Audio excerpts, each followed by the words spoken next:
arina lefa maritana ny tontolo iainana tany am-pianarana teo e? Ie, tena tsotra. Aika fitambarana zavatra voajanahary mananaina sy tsy mananaina dia izay zavatra rehetra natao tsy olombelona amin'ny tontolo iainana izay manodidina antsika rehetra izany dia tontolo iainana daholo e, ary ny planeta tany tontolo iainantsika olombelona.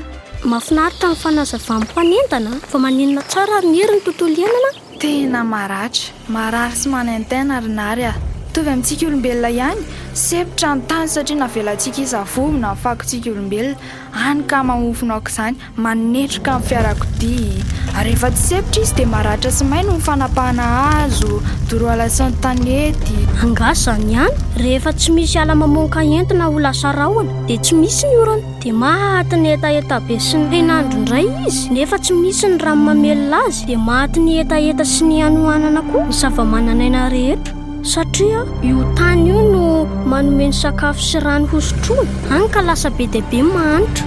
Fa ngasa ihany, ny aty amintsika vao maika zava-doza. Potika daholo ny tany fambolena noho ny tavy sy ny fomba fambolena mahazatra. Mihay ratsy ny tsiron'ny tany noho ny fokahoan'ny rika. Manampitrotraka koa moa ny fetraikan'ny fiovan'ny tetrondro. May mafy ny loza voajanahary. Tsy afa-miala amin'ny tontolo iainana izany sika olombelona ary nary a, fa izy no miantoka amin'ny fahavelomantsika. Misy tontolo iainana, misy olombelona. Tsy misy tontolo iainana, tsy misy olombelona. Ay, tongonareo, nahoana ny tany am-pianarana?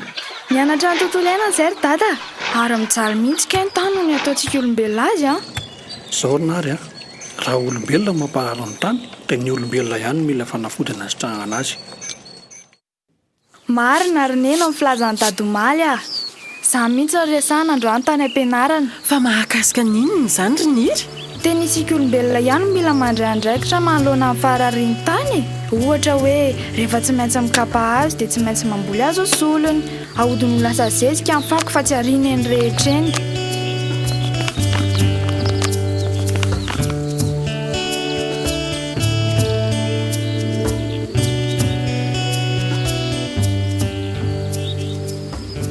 Atao maitso arak'izay tratra ny tontolo manodidina satria ny zava-maniry manadio ny rivotra. Hatsaraina koa ny fomba fambolena. Tamin'ny andronay rehetra tena tsy mba nisy an'izany e. Fa nisy inona ary dadabe? Taloha izany e, mbola tena maitso ny tontolo, ny ala mbola betsaka, ny loharano hetreny koriana tsara ireny teno. Fa amin'izao tena efa niovatra amin'ny toetrandro e. Izy dia ny orana izao na tsy ampy na be loatra, na tara na lasa loha, ny loharano ritra kanefa ireny no rano fisotrony mponina manodidina. Mangy ny fotsiny tsy fisian'ny hazo atao kitay rehetra, miala lavitra ny tanàna vao mahita. Ny ala moa dia ringana ka lasa miena ny fisian'ny aitromby, mena ny fiotsahan-tany ny renirano ary ny tena loza, ie. Dia ritra ny loharano, hany ka tsy maintsy mandeha lavitra vao mahita rano hosotrona sy ampiasaina amin'ny fambolena. Dia iny fambolena izany aza moa dia tena mikorontana ka no taloha izany, ie. Io tanimbary kelitsika io tanimbary io dia efa ampy hivelomana tamin'izany. Rehefa nitomba nefa ny taranaka dia tsy maintsy nampitomboana ihany koa ny velara-tany ambolena amelomana azy ireo. Izany mihitsy voatery notrandrahana ny tanety, nengazana nefa ny tanety dia netendrika ny nofotany. Hany ka na ny tanimbary kelitsika aza dia totsotra, na ny lavaka aza ny vorona ho azy tena. Izao ny tanety simba tsy mahokatra intsony, ny tanimbary tototra, ireo loharano ritra. Ie, dia tena tsy haiko raha kizy izay fomba iainanareo any aoriana any tena tsy haiko. Kivy a. Za aloha ry dadabe mbola tsy kivy a. Mbola azo atao tsara ny manarina an'izany. Raha ny lesona nomenanay zao azo atao tsara ny mamerina ny ala sy manamaitso ny tontolo, dia azo atao tsara ihany koa ny manarina sy manatsara ny tany fambolena mba hamokatra. Amin'ny fomba ahoana? Tany am-pianarana izay no lazaina fa rehefa mamboly hazo dia manatsara ny tontolo iainana. Izany hoe tsy dia mafana be loatra ny andro. Ny ohatra nomenanay izao raha mandeha amin'ny lalam-pirenena faha-efatra iny ianao, mahafana be mila tsy ho tato mihitsy. Fa rehefa mandalo amin'ny alana karafantsika nefa dia tonga dia tsapa hoe midina ilay hafanana. Fanazavana azy dia izao. Ny azo ny troka ny entony manafana ny tontolo iainana. Izay ilay antsoina hoe gaz carbonique ary manome entona ilainy rehetra izay antsoina indray hoe oxygène. Ho anay mpianatra dia izany no atao hoe photosynthèse. Hay ve anaka, tena marina izany. Mbola azo sika fa mahazo tokoa izany. Tsy izany ihany fa tokony tsy dorana tsony miala kely sisa tavehana fa tokony ho arovana. Ka hay sika izany na mbola katsakanaka mitavy ka mamokatra be. Ny mpampianatra dia nanamafy fa mamokatra be io amin'ny taona voalohany fa ny taona manaraka io dia mihena foana ny vokatra ary amin'ny farany dia lasa tangazana sisa. Taloha ngeka feno ala Madagasikara fa ilay fomba fambolena ohatran'ny izany no nahatapitra ny ala ary ka ho andrika ny tany ka lasa mena be toy ny ranon'ny betsiboky io rano sisa. Raha ny fanatsarana ny fambolena indray misy teknika fambolena vaovao atao hoe agroekôlôjia. Izy io dia fitambarana teknika fambolena maromaro miaro sy manatsara ny tany no sady mamokatra kanefa mikajo ny tontolo iainana. Ohatrany mety amintsika izany rangaha. Mahaliana tokoa. Aza vao tsara ary nary. Aloha jerentsika mihitsy ny lesona ary niry. Raha ny lesona aloha betsaka ny azo atao fa miankina amin'ny tsirairay. Isan'izany ny volo-rakotra na agriculture de conservation. Izany hoe tsy asaina tsony ny tany afa-tsy amin'ny taona voalohany iny ihany. Mirakotra mandavataona ny tany. Hajaina tsy maintsy atao ny fampivadiam-boly sy ny fifandimbiasam-boly. Ankoatra ny volo-rakotra, isan'ny tafiditra ao amin'ny agroekôlôjia reto teknika reto. Ny fampiarana amin'ny fiompiana sy ny fambolena, ny fampiasana ny zezika organika toy ny compost sy zezika kankana, lombricompost, ny fanaovana ny arika, corbe de niveau, ny fampiasana ireo zava-maniry miaro ny bibikely mpanimba voly, fampihinana ny fampiasana ny zavatra simika amin'ny fambolena izay sady lafo no tsy hita matetika eny an-tsena, ny fampiasana fomba mahomby ny rano, teknôlôjia amin'ny fanondraham-boly madinika, fampiarana ny teknika momba amin'ny fambolem-bary no hatsaraina, Sary, SRA, ny ala-vadim-boly, agroforesterie, ny fanaovana fefy velona amin'ny tambomboly, haivivy, ny fambolekazo mba hamerenana ny tsikelikely ala. Mifameno ireo teknika ireo raha misianay ka ampiasaina arakaraka ny zava-misy sy ny toetany. Izay zao any am-pianarana efa manana tamboly natokana hanaovana fampiarana Ary misy taona manokana mihitsy ny anaovana an'izany. Dia mety azo ampiarina aty amin'ny tamboly zay koa ve izany rakizy? raha misianay raha ny teny hoe ampiaro any an-tanàna raha manana tamboly nareo. Le izy nge tsy hoe manatsara tany ihany fa mampitombo ny vokatra sy mampaharitra ny famokarana ihany koa. Azo atao sakafo, azo amidy ihany koa ny ambom-bava mba hanatsarana ny fari-piainana. Ka raha izany ny tombontsoa maninona moa raha ampiarina aty amintsika izany? Tena miasa loha mihitsy azy zao satria mahanta loatra ange ny tambolitsika. La vola be mividy zezika vao mba mahazo vokatra kely. Izay maniry nefa mbola lany bibikely mpanimba amin'ny volo ihany. Tena very hevitra. Hoy, ianarana mihitsy izany ry dada. Raha manta ny tany azo tsaraina sy averina tsikelikely ny tsirony. Eo am-piandohana aloha dia tsy maintsy mampiasa ny zezipahatra na komposta miaraka amin'ny zezika simika satria efa simba loatra ny tanitsika. Fa raha voaraka tsara ny teknika dia miaina be ny fampiasana zezika simika satria me tsara tsikelikely ny tany. Dia ohatr'izany koa ny fampiasana ny fanafody simika hiadiana ny bibikely sy ny aretina. Mirona bebe kokoa amin'ny ady gasy io. Dia nanao fampiarana momba amin'ny fanamboarana komposta izany nareo tany am-pianarana? Komposta tsotra fanangaroana amin'ny fakomaina, zava-maitso sy ny zezipahatra no nataony an-tany ka. Izy io zezika organika entina hanatsarana sy hampitomboana ny kalitaon'ny zezika. Ny fakon-dakozia mety lo dia azo ampiasaina daholo toy ny oditrovy, karaoty sy ny sisa sy ny sisa. Ny plastika, ny vy sy ny fako tsy mety lo ihany tsy azo ampiasaina. Ny zava-maitso indray dia ireo karazana legumineuse maniry eny rehetra eny. Raha ireo karazana zava-maniry toy ny voandelaka, na nima, na radrika etc. dia afaka miaro amin'ny bibikely mpanimba voly. Zany ve rakizy tsy asa be? Tsotra ka, alahatra ao anaty lavaka na trano zezika fotsiny ny fako iotrika dia tondrahana matetika. Dia mety hafiriana izany vao mahazo zezika azo atao eny amin'ny tamboly.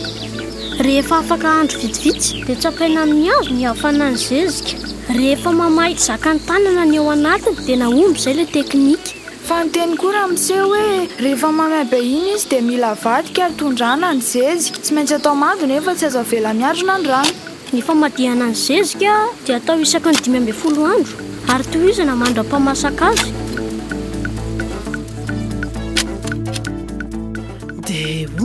manahoana ny toetra ny zezika rehefa masaka? Mangatsiaka ny zezika sady miloko mainty toy ny volontany masaka ohatran'izao. Tsy misy avany ny akora rehetra nampiasaina ary tsy mahery fofona tsony. Rehefa hita fa vita ny komposta dia azo tehirizina amin'ny toerana maina na ampiasaina avy hatrany eny amin'ny tanimboly. Dia amintsika raha tsy misy zava-maitso akoriko. Afaka mambolitsika ka. Ny tefrozia, crotalera, ny ambatra izao azo ambolena amin'ny sisim-boly atao fefy velona. Mety ihany koa ny ahitra fanao sakafon'omby toy ny brakiaria, ny radrika, vondelaka sy ny mahitatsika be dia be eto an-tanàny ireny azo atao fanampiny edina amin'ny bibikely mpanimba volo daholo. Ka ny tanimbolitsika zany misopirana tsy ho lasan'rika fotsiny ve izay voly atao eo? Ny fambolena zany herineny tsy maintsy atao manaraka ny tsipika mirahabo na koa le hoe courbe de niveau arakaraka ny fandrian'ny tany ambolena. Ny tany misy olona be loatra nefa dia tsy azo volena fa avela ho amin'ny fambolena hazo na ambolena vilona ho an'ny omby. Manana ny toerany amin'ny fanatsarana ny fambolena ny omby koa mila hiverina sy hatsaraina ihany koa ny sakafony. Fa inona ny antony anaovana an'izany? Mba hiarovana ny tany tsy ho arika ry rehefa fotoana ny orana. Fa nahasarika ny saiko le resaka fanamboarana compostateur ny ve ka azo hatsaraina zany ny zezi-pahatra mba ahazona zezika tsara kalitao e? Eny rineny ilay noresahana mianadahy teo zao no atao hoe composta tsotra. Fa misy koa ny composta ranony na ranon-jezika azo avy amin'ny alalan'ny fanotrehana ireo légumineuse voalaza teo aloha. Fangaro tsy azo atao ranony ihany koa reto zezika reto? Afangaro anaty bidon plastika misy rano ny karazana légumineuse sy ny tain'omby dia avela iotrika ao mandritra 120 andro. Fenoina rano ny 2/3 bidon plastika dia ny 2/3 ambiny dia atao tain'omby vao sy zava-maniry maitso. Atao avy roeny amin'ny fatrany tain'omby ny zava-maniry maitso saromana tsara iotrika ao dia aroina isaky ny 4 andro ny fangaro mandra-pahamasana. Dia mila 220 andro zany vao mahamasaka ranon-jezika? Zay mihitsy ary neny kay mahazo tsara n'ilay fanaovana azy. Raha azoko tsara zany roniry dia mila mamboly an'ireo karazana légumineuse voatanisanareo teo tsika raha tia hanatsara zezika. Fa manahoana tsara hoe le fanatsarana amin'ny fomba fambolena? Alindray dada nazavako azy tsy mety ny fomba fambolentsika hatr'izay raha araka ny lesona tany am-pianarana. Volo mitroka ny tsirony tany toy ny vary sy ny katsaka foana no volentsika hatramin'izay. Hany ka tsy mahagaga raha mahay matatrano ny tanitsika. Tsy mety ahoana rinary ka tsy amboly vary sy katsaka tsony zany? Tsy hoe tsy amboly vary sy katsaka tsony ankory fa mila mampiasa teknika hamerenana sy hitantanana ny tsirony tany mba hamokatra maharitra. Tsy inona zany fa fanaovana ny fampifadiam-boly sy ny fampifandimbiasam-boly. Inona daholo le rehetra zany Sao ny fampifadiam-boly dia fambolena zavatra roa miaraka ao anaty tamboly iray. Ohatra katsaka sy voanemba. Ny katsaka dia mitroka ny tsirony tany toy izany ihany koa ny vary, sorgho, ireny ny antsoina hoe graminé. Ny voanemba kosa dia manome tsirony tany amin'ny alalan'ny fisintonana zao tamin'ny rivotra toy ny soja, ny pit-pois, ny tsiasisa. Ireny indray ny antsoina hoe légumineuse. Volo mifameno raha izay ny lazana azy. Misy koa ireo karazana zava-maniry hafa manatsara ny tany toy ny mokona, crotalera, ambatra sy ny stylozontès. Nanamafy raha misefa ny mokona dia sady manatsara ny tany no miady amin'ny bibikely mpanimba voly sy ny ahidratsy ary manome rakotra tsara ambolena vary na katsaka ny taona manaraka. Ny zava-baovao amin'izao izy ramse dia miena be le bibikely vaovao manimba katsaka era Madagasikara antsoina hoe senilaizonaire raha misy rakotra mokona matevina ny tany.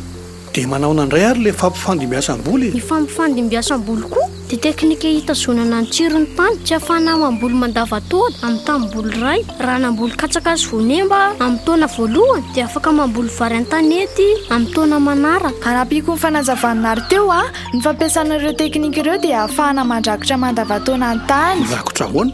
Zava-baovao indray zany Ny tany tsy misy rakotra dia mora koa ny rika, maina lava, tsy mitazona mandola. Hany ka tsy afaka mivelona ara-dalàna ireo karazany zava-mananaina ao aminy. Fa ny tany dia tokony rakotra mandavataona indrindra ny fendo hoan'ny orana. Volana novambra sy desambra no misy oram-be mivatravatra mikoka ny tany. Ny tany mirakotra kosa dia voara mifoka ho an'ny rika no masoandro sady mitaona mandona ary mampiaina an'ireo karazany zava-mananaina ao aminy. Antoko ny falonan'ny tany tsy izay ihany fa ny fisian'ny rakotra matevina eo amin'ny tamboly ahafahana mifehy hidraty mampihena ny asa atao eny an-tanimboly toy ny fihavany indrindra ny tsy fiasana ny tany tsony rehefa amboly ny tsy fiasana ny tany fanaovana ny fampivadiam-boly sy ny fampifandimbiasam-boly ary ny fandrakofana ny tany mandavataona no antsoina hoe voly rakotra. Zao ry dada, ny taona voalohany ohatra raha tsara ny tany dia ambolena miaraka amin'ny fotoana mazatra ny katsaka sy ny voanemba miaraka amin'ny mokona. Ahoana koa zany? Ambolena katsaka linina roa, voanemba linina roa dia alohan'ny emasan'ny voanemba dia asosoka ny mokona. Fa azo atao koa ny mamboly katsaka sy mokona fa 20 na 20 andro aorianan'ny katsaka no mamboly mokona. Zany hoe tsy azo atao mihitsy ny mamboly katsaka miaraka amin'ny mokona fa tonga dia afatony ny katsaka dia vonoiny. Rehefa matoy ny katsaka dia ho tazana. Ny mokona kosa avela mandrakotra mandritra amin'ny maintany. Amin'ny taona faharoa amin'izay dia ambolena eo ambony rakotra voanemba, mokona ary katsaka amin'ny vary dia tsy asaina intsony ny tany. Mila fitandremana fa raha mbola manta ny tany dia atao aloha fanamasahana azy miaraka amin'ny voly fanao mahazatra toy ny mangazo na voanjo ohatra. Ny stylosantes dia avela andrakotra eo amin'ny taona manaraka. Ary ao aorianan'izay vao mamboly vary fandimby amin'ny katsaka sy légumineuse ilay noresahana teo. Zany hoe isa-taona zany vao mampiditra voly hafa indray amin'ilay atao hoe fampifandimbiasam-boly. Tsy voatery ka, mety isa-taona ho amin'ny voly fanao isaky ny latsakora. Mety koa nefany mampifandimby voly iray na roa ao anatin'ny taona.